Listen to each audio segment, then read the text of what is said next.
You've just stepped into the Buzzy's Country Store podcast, part-time porch talk, part-time therapy session, and all heart. I'm Chief Larry, and along with your host, J Scott Ridgell, we're serving up real stories with a Buzzy's twist. Hello, welcome to the Buzzy podcast. I'm J Scott. Chief Larry Eberhard is here doing the filming, the editing, and all the heavy lifting. And joining us today for a return visit, number 4 or 5? Four, I guess. 4, I think. Pat Woodburn, my good friend Pat Woodburn. Good to be here. Today we're going to talk about snow. And the reason why I came up with this was I heard somebody say something about that it wouldn't be a white Christmas again. And I went, we haven't had a white Christmas. What a white Christmas? What is that? And so it got me thinking about when we were kids, we would get off of school for like 2, 3 all week. I mean, we had snow back when we were kids. There were big events that we look forward to, for sure. Yeah. And remember the snow fence up here across from Frank Dean's? The drifts? They should have been more because a lot of the side roads didn't have snow fences. The side roads nobody even worried about the side roads. I'll have a story for that. Well, go ahead. Later. But anyway, Jay's talking about the 60s, and my father and all the government employees down Fresh Pond Neck Road were relatives. It was Grace Ridgell and Mark Bradburn and Warren Bradburn and my dad, and they carpooled. And the talk of the carpool was, where's the CO from? Because the CO would make the call on whether you had to go to work or not. That's right. If he was... and the comment was always, well, if the CO's from up north, we're going to work. Right. But if he's from down south, we'll never go to work. We're shutting down. And it was this one particular year. It could have been that 66 storm, but it seemed to me it was earlier because I was a youngster, that they didn't call off work. And so the carpool jumped in the car, and it's snowing its butt off, as I remember. And we're happy as can be because we're not going to school. And off they go to work. Well, that was before cell phones, and you didn't have any communications. And Rocky and I decided to get all dressed up and start walking out the road just to see how far you could go. And we walked exactly a mile out to Guffrey Smith's. And there was the carpool stuck in a drift down that turn it was between the two 90-degree turns. Right. Guffrey was on the one side of the highway, and the entrance to Pee Wee Woods was on the other, and that's where it had drifted across, and the carpool was stuck. Well, all of them were in it. They were all in it. Well, Warren was in his suit because he was the comptroller. Right. And Grace, I'm sure she wasn't in a dress, but somehow they had something, or they had borrowed a shovel or something trying to get out of this. Oh my gosh. That was comical. And they ended up, of course, when they got out, they came home. Yeah. They couldn't get to work. Couldn't get out the road. Yeah, and my father was an employee of the transportation department, so he would have been involved in snow removal at Pax River, and he had to tell him he couldn't get there. They sent somebody to get him in a big dump truck, push snow all the way down Route 5, all the way in Fresh Pond Neck Road around our driveway, and he had to go off to work just as normal. They take him to work? Yeah. They took him to work. They needed the bodies. They had to bring them back home. Yeah. Well, that was before everything was contracted out, and the people... Oh, way before. Oh, yeah. So... Well, your dad was working at the transportation. He was transportation. And they just heavy duty department. That was the other duties assigned to all snow. All the locals, the civil servants had to remove snow from the roads, the parking lots, and the runways. What about the runways? Eventually, the runways. Yeah. Yeah, I never thought about that. A lot of times it was a test center, so it wasn't an active airfield in terms of. I see. But so they would sometimes wait a couple of days, but. He's described to me being out there on a bulldozer that had no cab over it. And the operations officer eventually came and got him and said, you got to get off this runway. Wow. Yeah. Yep. But he did it. I mean, they, 4 straight they all time, had to no get it. overtime, no hat, nothing like Yeah, that.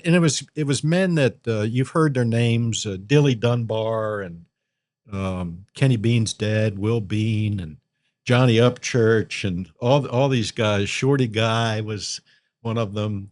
Jack Thatcher. There was all these great local names, and they were the guys that the base was depending on to keep the gate open. Yeah. Wow. Yep. Wow, what a story. Well, then Webster Field, you ended up there at Webster. We're going later now. Yeah, We're gonna jump around, but I've had this love-hate relationship with snow. mostly hate. As a kid, I loved it, but I found myself at Webster Field as in the role as a facility manager because our classmate Reggie Aud Jr., his dad was there as the facility manager, and that was a role that they had taken on. And there was also this love-hate relationship between Webster and Pax River because we would always get services at Webster last. And so if you didn't take care of yourself, you weren't going to get services. And so they slowly built up some equipment over time, and they would take care of it. But that when Reggie retired, that got dumped in my lap. No, So- man. Well, I mean, the first flake would fall, and I'd get a call from somebody at the security office, and I would go in and start calling the troops, and that we took care of all the snow at Webster Field. And these were guys, we were using guys that were tradesmen, but they became, other assignments as needed. They became the snow removal crew, Robbie Norris and Heavy Ridgell and Steve Boggs, and just tons of great guys that today that come in here. The only good thing about it, you knew you were going to eat well that day, because everybody that came through the door to push snow had a bundle of something under their arm, and it would go into the soup pot. And All right. Yeah. on a usually it was snowy day. tomato-based products, Yeah. but you would eat well, and you might be stuck there for a couple days. But it had to be done, so we did it. Well, the guys that were pushing the snow for Jimmy that I'd hear and hear, it seemed like it was like a 2-day kind of, it was okay. First day, it's okay. They don't Yeah. mind doing it. Second day, ooh. Third day, they were about done with it. Yeah, Of course, they're out they'd there had it. at night, 24 hours. And Yeah, and you get snow blind. that's exactly what they said. You get snow blind. You can't see. You think you know where something is, and if there's a foot of snow on it, you don't really know where it is. Yeah. And that was before, how they put the stakes. I put the stakes Yeah. out here so they don't tear my curb up. Yeah, they that was come through. Webster was the first place I saw the snow stakes, and it was just a great idea. Yeah. Yeah. It was a simple a pain idea. to put them out, but yeah, it was a super idea. It's a simple idea. Snow fences and stakes, they were important. During I can snow season. remember when Dad was a county commissioner, he actually went out on the snowplow with the state boys Great to- idea. to So you do could it. experience it. and Yep. and because he was getting calls, hey, Yep. I've been snowed in, and then what the follow-up call is. Then after I dug out of my driveway, the snowplow came along and plowed me back in. Get them back down here to. A constant problem in the cities, but there's nothing you can do about it. You know what makes me a little mad is when it does snow and they talk about county, these county people, they don't know how to drive in the snow. Well, if you don't do something for ever or only when you have to, most people I know now, like when I was on base, as soon as it started talking about snow, a lot of, and I'm not being sexist here, but the women would go home. Yeah. Like I worked with one lady, she kind of was at the window waiting, and as soon as she saw a drop or Yeah. flake, Yeah. boom, she was gone. She was not driving in the snow. It was always the Northerners that said, "You guys don't know how to drive in the snow." But frankly, they had a different type of snow. They had a lighter snow. We had a gent. He's still alive. He grew up in upstate New York, Plattsburgh or Plattsville, and he would pass people on the right. So he would be following somebody in the snow, and everyone would complain about him passing on the right, but he thought it was safer. Chris Davies was his name. I love the guy. He's still alive. Wow. Wow. Um, Now, I did a little survey here on my White Christmas. Mhm. It shows where December snowstorms and through the decades kind of peaked in the 60s. But since then, and this was the 2000s, was with the snow apocalypse and the Armageddon snow. I think that's a Yeah, little my son outlier. Scott and I were talking about that one. Snowmageddon or Armageddon, whatever they call that, was really terrible in Washington and Baltimore. Not so bad here I was as gonna I s remembered. That's me neither. I said the Yeah, same it thing. I wasn't. went, I don't rem I remember it being bad, but I don't remember Yeah, being he was at Stevenson in Baltimore, and they got 12 or 13 inches, a day and a half of rest, and another 12 or 13 inches. yeah, back to back. Yeah, they were actually, the students were actually tunneling. He said they were tunneling from Wow. apartment to the chow hall. Yeah, it had to have been an interesting experience, but we did not have that.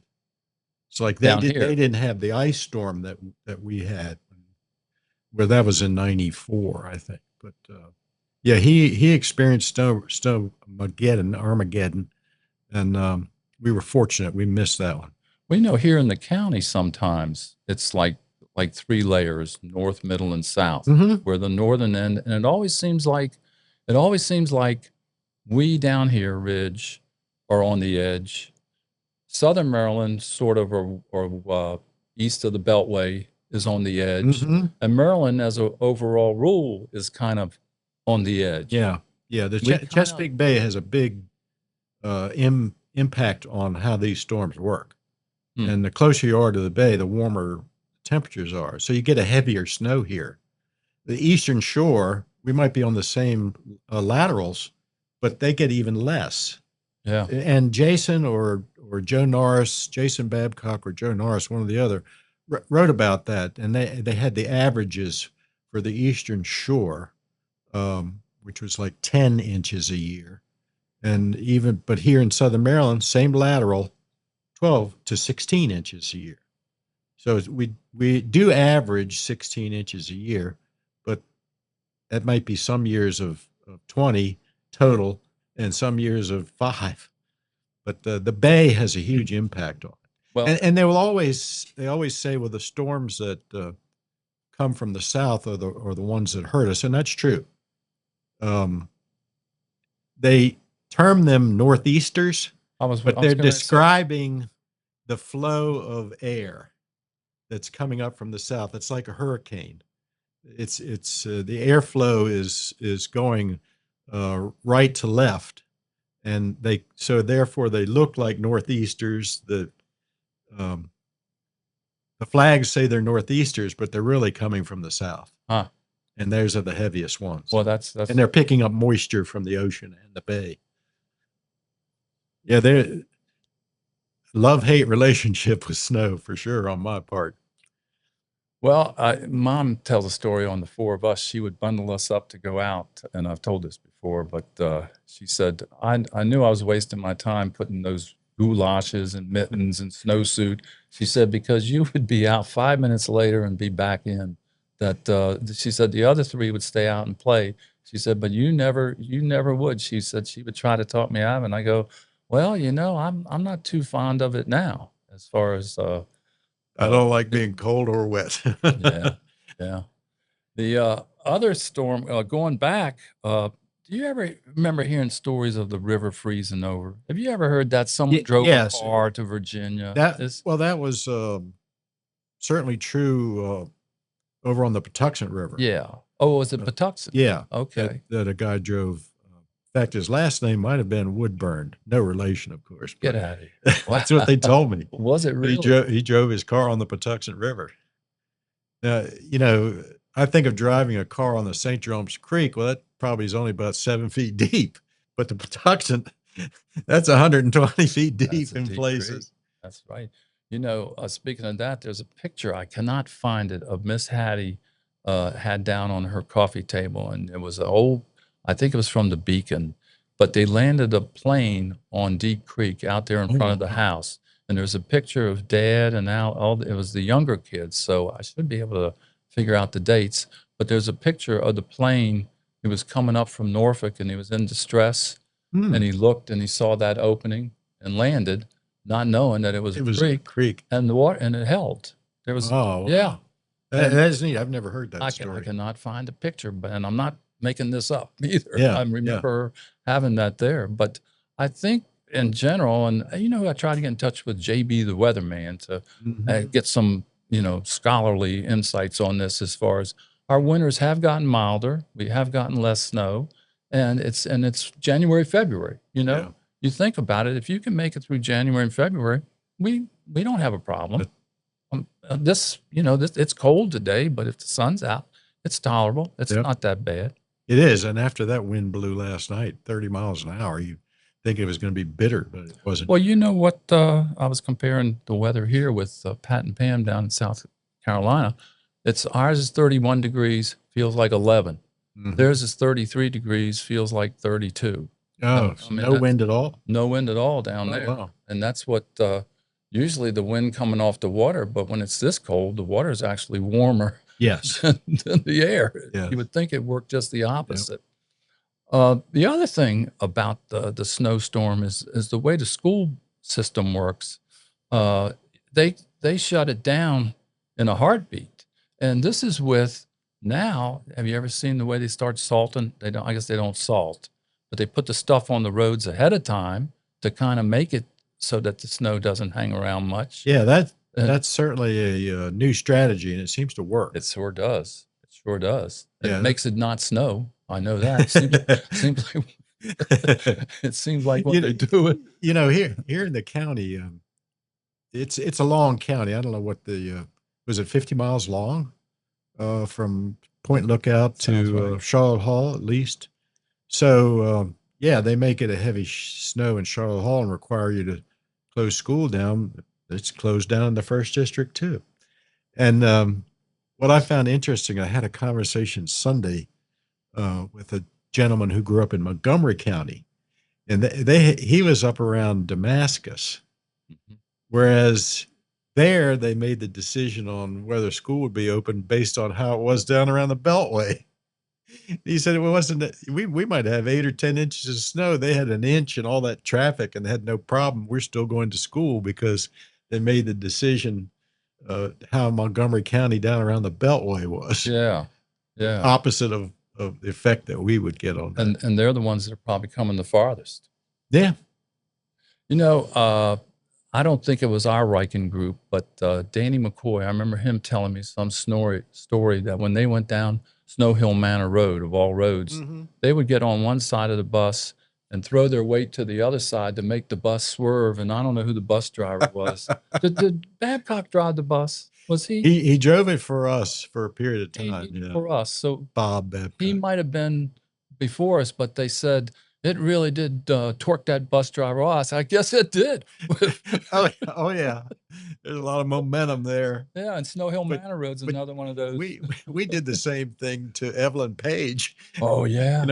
Evelyn Paige, we would catch the bus here in the first district and be dropped off at Little Flower School and meet up with a different bus that was driven by a lady named Evelyn Paige. Yep. And we had a 10-minute ride to Leonardtown, and the bus is wavering back and forth. Yeah. She would get upset. They call her nickname was Evil. I think we might have helped. We might have helped on that. Yep. And then might have. Then Earl Gatton was the bus driver. I think he had that route a couple years. Well, I know Mignonette did for sure. Okay. Husband and wife both had They had buses, and you couldn't do anything out of line. She'd be screaming. Oh yeah, her lungs out. She made me sit in the front seat. I'm not surprised. Yeah, I had to sit up front, and the little girl there at across from Bower Road, Stewart. She was. Oh yeah, Susie Stewart. Yeah, I met her years later at a wedding, and she said, "I sat next to you on the bus," and she said because my mother talked to the bus driver, and I said, "Yeah, I had to sit up front. I was being punished." All right. They were rebuilding Route 5 they did it in segments. They had done it down through St. Mary's College, and it had ended about Bower Road. And then when we got to high school, they did another phase of it that brought it all the way to Ridge. Well, they didn't use stormwater management techniques, and there was no silt fences. And I remember they're building it down through that Heritage Manor area, just below where that Stewart child was. Storms would come in the middle of the night and take all the product they had put down during the day and wash it down into the heads of the creeks. Yeah. Well, Mignonette was driving us home, and she's trying to keep onto the hard path and somehow veered a little bit over to the right. Well, the bus got sucked down like it was in quicksand and threw kids all up against the front seats, and they were screaming, and she was screaming back at them. And eventually the road contractor had to go get a big loader and pull the bus out of the gravel base that they had just placed the day before. But it was muck. Was it going or coming? It was coming home. Coming home. Yep. Okay, that's probably the worst time. Yep. Well, that might not have been so bad because people could come pick the kids up. All right. Well, we're good. Thank you very much. I'll get you back. We'll do a summertime the hottest summers. How's that? We'll do seasons with Pat. How's that? Seasons. See ya. Thank you. Take care. This is Chief Larry, and if you're enjoying J Scott and the Buzzy's Country Store podcast, please like, subscribe, and share. And as always, you're always welcomed here at Buzzy's.